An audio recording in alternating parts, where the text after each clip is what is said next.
before I even get a chance to explain what the strategy of Grug is, we're just gonna have to see it for yourself. Game 1 on Clanbits Museum d'Alfonsino.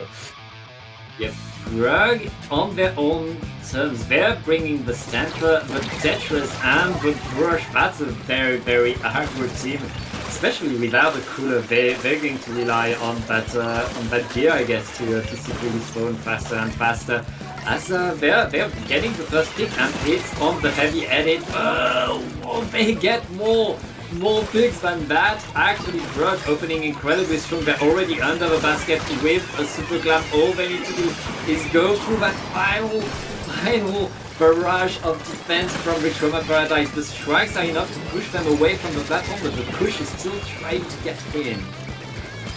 Yeah, trying to pop all the special set. Unfortunately, Retroma were cooled up, so while they did secure 3 picks, they are still going to be able to hold on to that player. Now, Akira going to be taken down. This is the point in the game where I'd say Grug's come struggles a little bit, because normally they like to try and surround their members by constantly, like, distracting using the brush, using the Tetras. Akira getting a really nice pick onto Splat proving my example here. Unfortunately, is not going to be able to get the pick onto Harry, as I said, but Nako is going to be able to get a single power cannon here. It will bubble as well. While it's not going to be a big push for them, but it is technically a lead. Akira is going to be able to jump out at the end there, but we're seeing 2 very different approaches to tempo in this game. We've got Retroma Paradise, who, with their cooler, they're going to be trying to generate momentum mostly while they're cooler, but if you're Grug, you've just got loads of QR to do that for you. You can constantly generate that momentum and have, like, whenever you want to go in, you can just go in. We see Rebo doing just that, getting a pick onto Harry XYZ. Unfortunately, isn't quite sure where to find the next one. Acing is going to try and run in with the hammer, but when the only other member of their team alive is Hyperstar and they're not cooled and there's a Tetra rolling you on your plan, you might want to get back sooner. Luckily, Jason is going to do just that, able to find a nice run into Akira as well. Yeah, right now, Retroma Paradise is slowly learning to adapt to the constant pace, the constant attack that Grug is bringing to them. Hyper able to counter some right there, but has to go into a ball because of a Zipcaster right there. But now he's going to punish! Ooh, huge bomb to get both of the jumps in, and now Retroma Paradise, they're looking to get their own push, and as you said, there's only a 20 points of lead. Retroma is very likely to get the lead here. Right now, both teams are tied up here. Jason is going to try to slip through. It is Hyperstar that's going to be able to score comes to get the lead. Rebo is going to be able to keep down here. Rebo finding a second really nice pick onto Jason. Using Tetra as a weapon has been rising a little bit in viability in recent months, so it's really nice to be able to see Tetra play again. But we're also seeing Acing on this left-hand side. Going to be trying to keep the numbers of Grug away from the platform just a little bit longer. The only special they've really got right now is not on the bubble, but as I say that, both Hyperstar and Jason going to be taken out. The bubble will be caught. Acing forced to use the hammer. Is going to find a pick or to knock it, but will be taken out by Rai on that Splatana Stamper. Really threatening weapon. You don't want to get hit at all by that. Jason deciding to flop down the door. Unfortunately, Rai not opting to throw away their ball before using Zip Cutter. So while the Zip is providing a lot of value, they're not going to be able to score off of it. And slowly but surely, Retroma Paradise are finding picks. They've gotten 2 kills onto the members of Grug. 3 down, that's a wipeout, and they're going to be pushing back up onto the plat here, Pat. Yeah, Grug not really knowing what to do with that Zipcaster when they no longer have the ball. They really allowed Retroma Paradise to get their bearings back and defend pretty well right now. Akira needs to find the pick to defend as Retroma has reopened the basket and is getting a lot of clamps in. They're not stopping. 23 points left. Retroma Paradise, they could end the game right here if they keep the basket open, and they do exactly that right now.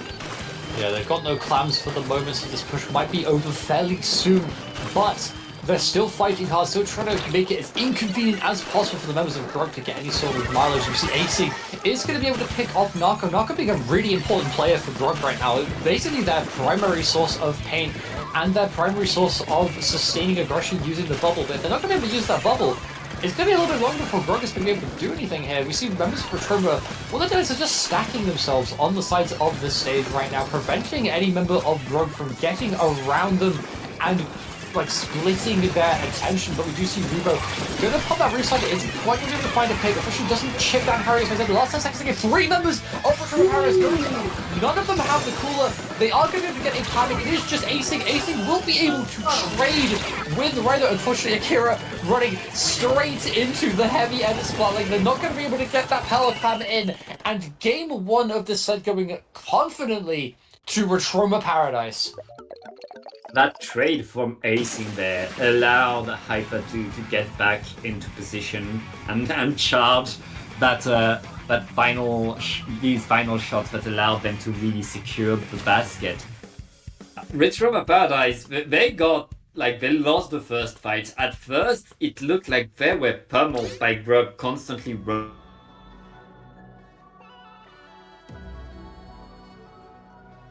cycle active. They were able to slowly get better and better and finally get that big push.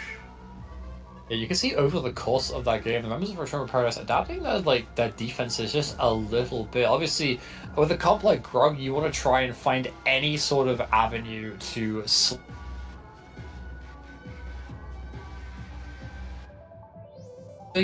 just simply stacking members across, in between those sort of 2 pinch points that the members of Grug were trying to push through. We did, of course, the brush and the Tetra are the primary motivators behind the strategy, but I gotta talk about that Splatana Stamper as well. Really, really interesting pick. Normally for a comp like that, you want 2 other weapons that you want another weapon that sort of is able to paint the floor alongside that junior, but opting for the Splatana Stamper, they're opting for a much more aggression here, but we are going to be seeing a Splat Zones pick of Splat Zones Robo Ramen. I'm not sure about this pick personally. I would have thought you'd go for a map where the Brush and the Tetra have more avenues to get further into the base, not strictly around them. Yeah. But we'll see how that pans out for them shortly. But Bus, I gotta ask, Pat, how often do you think their quick respawn is going to activate in this game? Yes. I mean, this is a map where the heavy edit is going to see you coming and will have the time to charge. And as the Brush and the Tetras will try to run across the zone, it's not going to work because there's going to be a heavy edit around the zone to punish them. So Grug needs to hard flank all the time. They're going to spend a lot of time flanking because I don't see them going through the zone right there. Yeah, they're not going to have the ability to flank around. Remember, Roman made his very straightforward to approach it. No composition change from Grug, but we do see a switch to the ballpoint splatling. Not a weapon that we see too much anymore. Obviously, it was meta eons ago, and by that I mean a year ago. But we're going to have to see whether the switch to the ballpoint does anything there. Unfortunately, 2 members of Retroma Paradise instantly being taken out here. There's Harry XYZ. Both remaining members of Retroma able to jump out here as Harry popping cooler quite right in front of the members of Grug. They really want to, he's really wanting his team to try and just fight them now.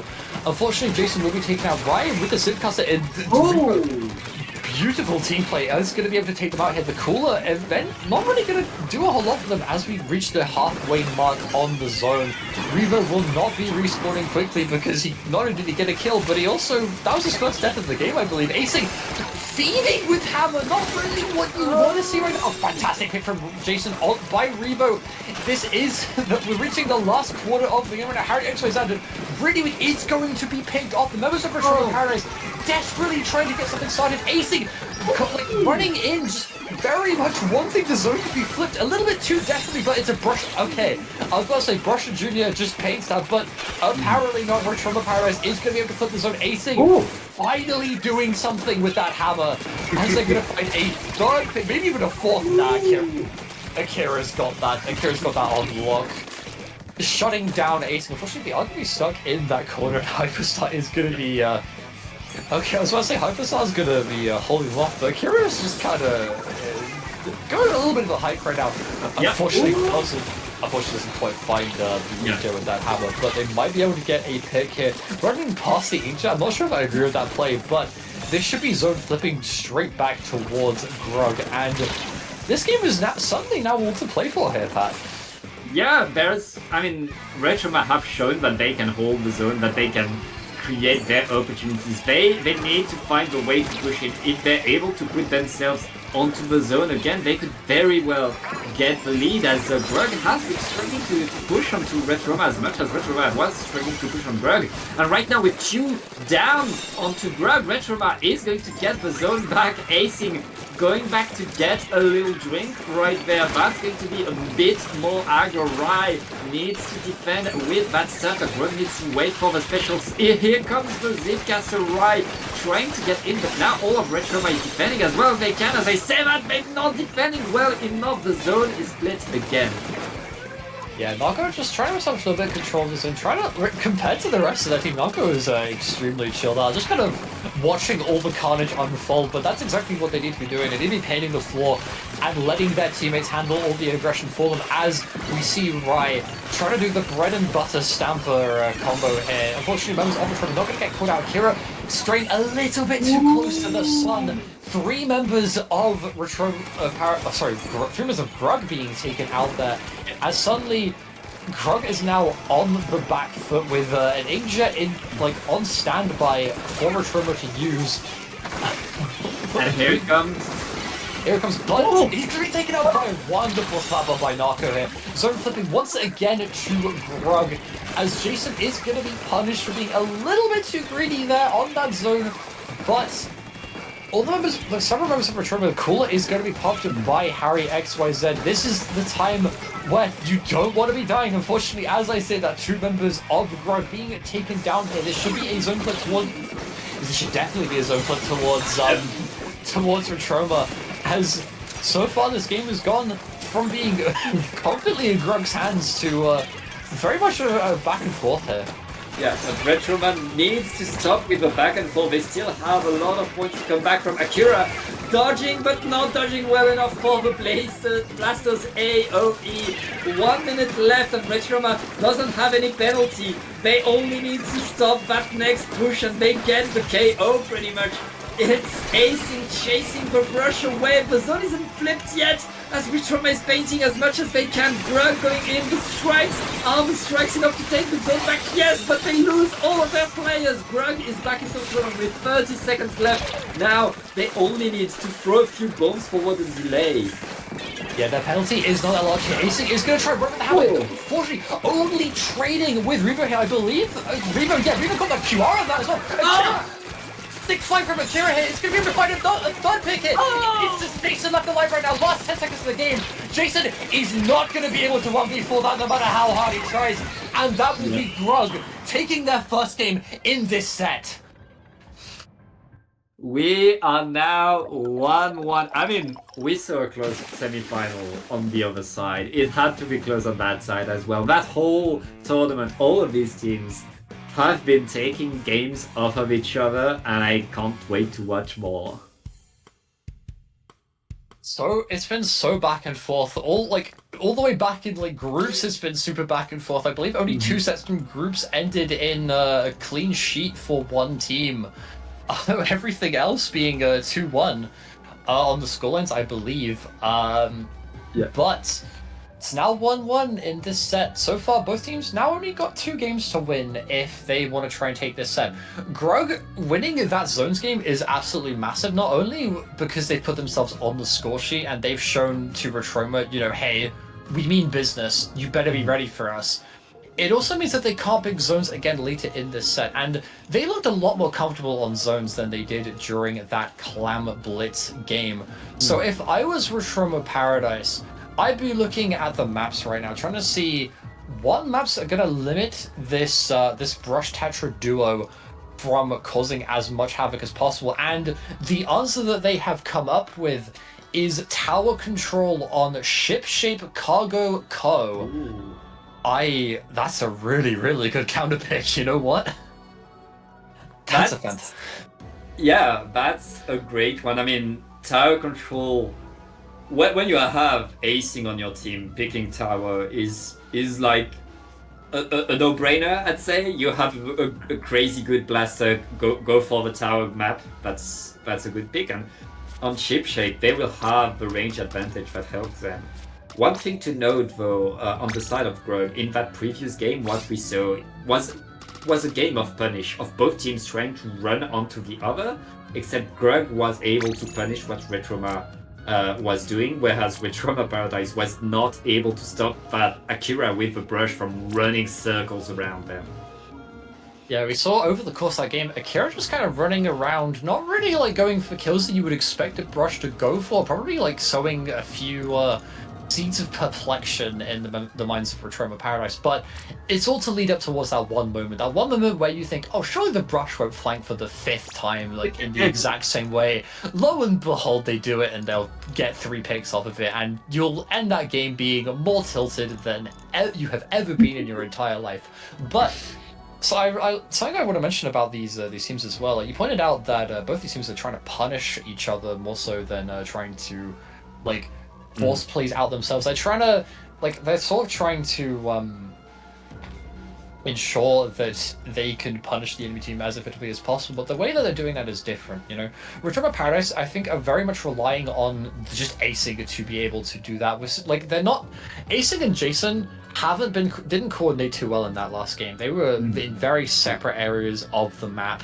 Yeah. And on top of that, acing also made a lot of very sort of questionable hero plays, I would call them, to try and get some sort of control back. Whereas Grug, relying on the team, like the entire team framework to punish the members of Retroma Paradise. But Retroma Paradise have a ballpoint on this map, and Grug don't. Instead, they have a Rapid Blaster Pro Deco. I wasn't sure if they were going to be bringing it out here because they did have it in their back pocket, but we are finally seeing Blaster against Blaster, the longest of the blasters against their shortest. Let's see who comes out on top.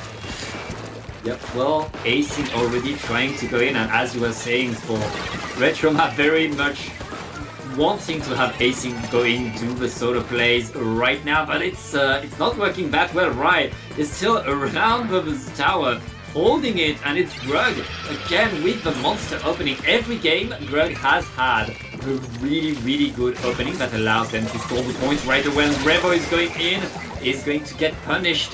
Grug right there already getting the checkpoint, and getting that checkpoint is very much a big deal actually, because that doesn't look like much, but that second is super long. Oh! Okay, so I see you. I see you.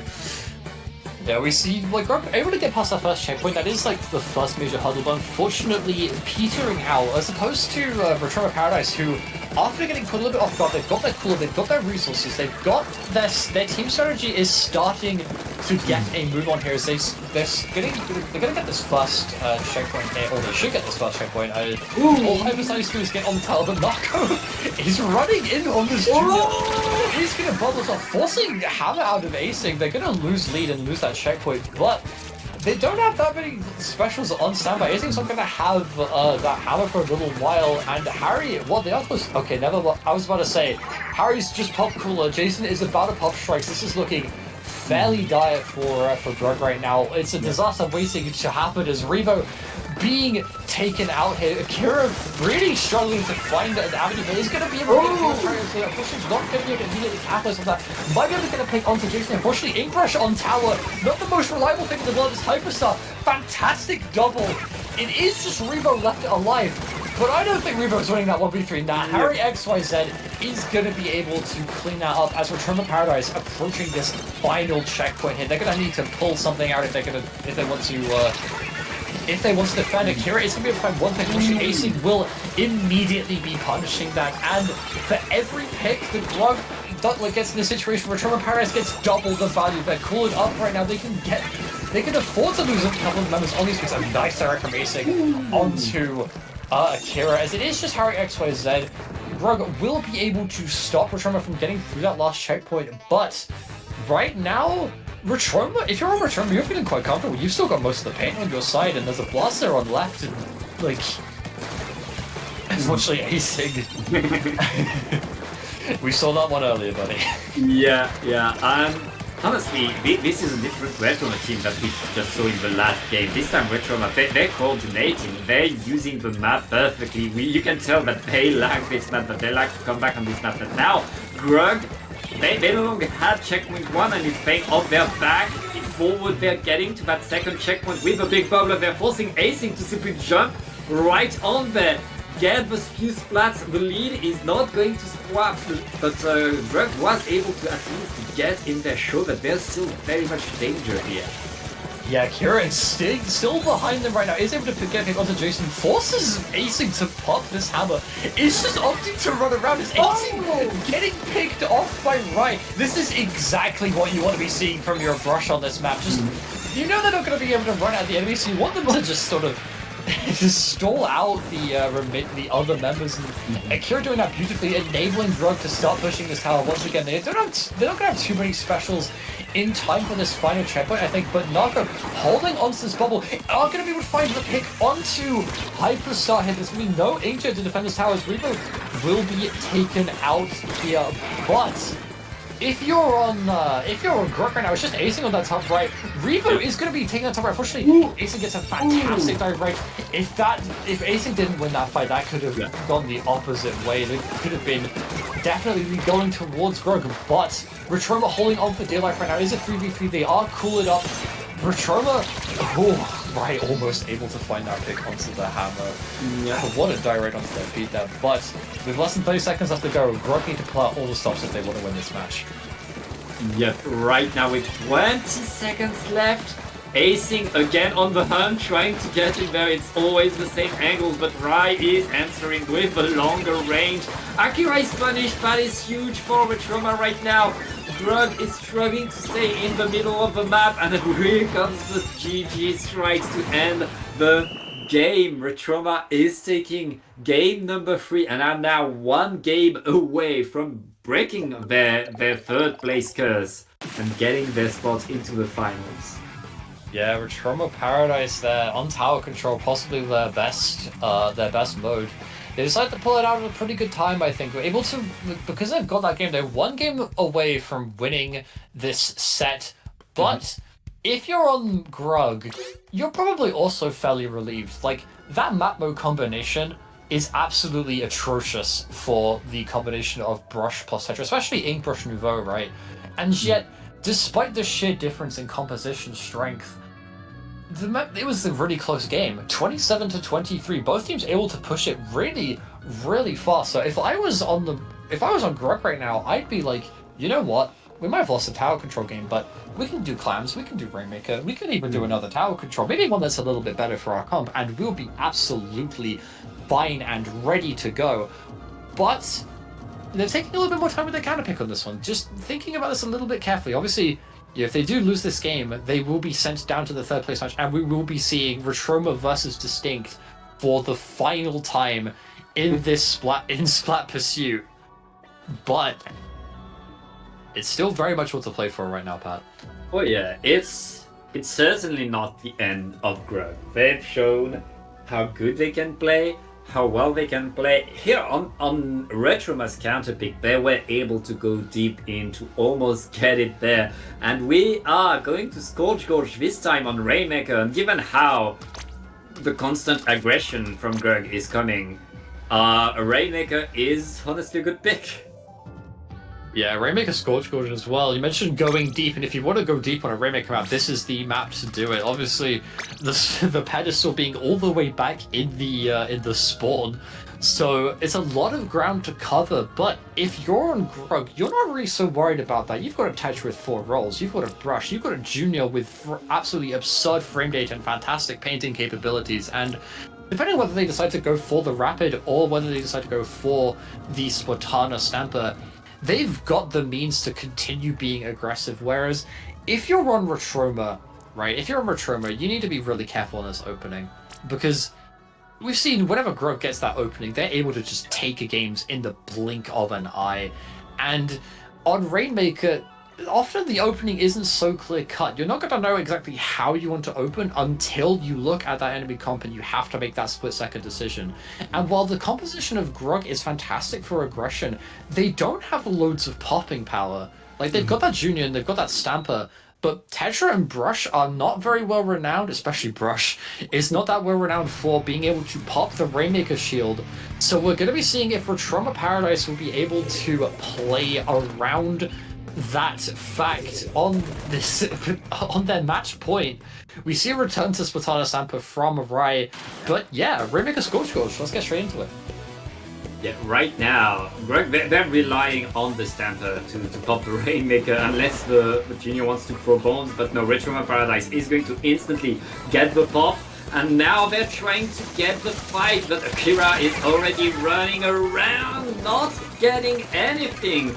And it looks like both teams are still fighting in there, but Retroma are back into their side of the map, preparing their defense as Grug has taken control, and Akira is securing the Rainmaker, I guess.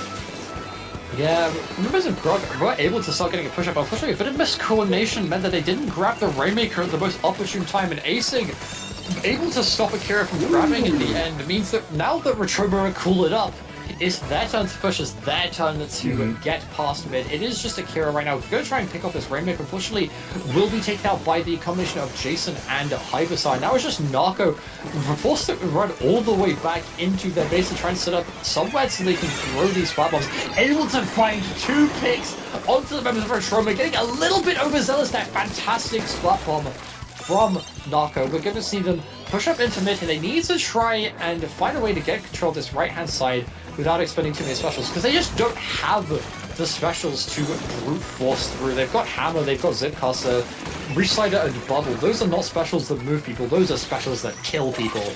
And right now, they're looking for those picks around. Jason, quite weak from that Reslider. I'm surprised it even hit him around the balloon. Is going to be forced to jump out here. This looking like the beginning of a push for Grug. Akira is the one grabbing the Rainmaker, though, so they're going to not have as much of that distraction presence, but I was about to say the bubble actually causing them to die before they could even go up the checkpoint there. Yeah. And denying the checkpoint here is so good if you're Retroma Paradise. They by themselves sometimes, they know that they can make an extra mistake as that checkpoint is giving them a buffer, the time to respawn. Akira running on these grades, trying to annoy everybody, but not able to find much. The hammer is going to come, he's not going to find anything again as Hyper is simply defending to the side. 2 down onto Grug again. Retroma are still very much in control of it right now. Yeah, Retroma Paradise with 2 minutes and 36 left to go, still very much controlling mid, but the points aren't too different. They've grabbed the Rainmaker, they're running it the other way, able to get a few more points onto the board, but 3 members getting taken out. That's a really efficient wipeout from Grug. Narco is going to be the one to grab it this time, as Revo already on this right side might try to use this Reslider to secure some sort of like secure the checkpoint here for them. But strikes coming out from Jason, 2 members of Grug being taken out here. They're playing it a little bit too safe. The team that needs to play recklessly, needs to play aggressively, playing really safely as they're trying to push up here. Not really what you want to see, as the members of Retroma Paradise are starting to move this Rainmaker. They've decided, you know what, we're going to put it in the funny position. Of course, if you're new to Rainmaker Scorch Gorge, if the enemy team camps it in that one specific spot, it is so difficult to remove it. Unfortunately, members of Grug are not able to take out the Rainmaker, and this is starting to look really dire from really early. Yeah, with not even the Zipcaster. I mean, there's enough time left in the game. The clock is going to force Retroma Paradise to do something off of it anyways, but Retroma just wasted a lot of time right there, and Grug is still looking for a way in. Narco is running forward with that Junior, getting to the Rainmaker, still not able to splat it.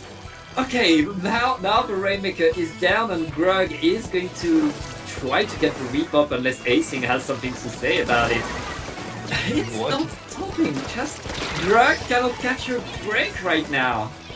Yeah, right now Acing is on the hunt, wants to try and get this pick onto Ryan. Unfortunately, Narco not quite able to find the pick fast enough, as the rest of their team is going to be able to jump in here. It is a 3v3 situation, but with 30 seconds left to go, three specials close for the members of Grug. They need to find a way to get these picks now.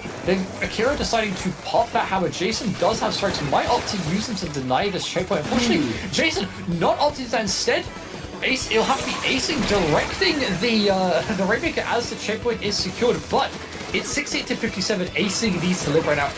Okay, we see White Jason opting to hold those strikes. They're going to try and GG strike out the Rainmaker here. And just like that, Retroma Paradise will be through to Grand Finals to face their old friends, Distinct.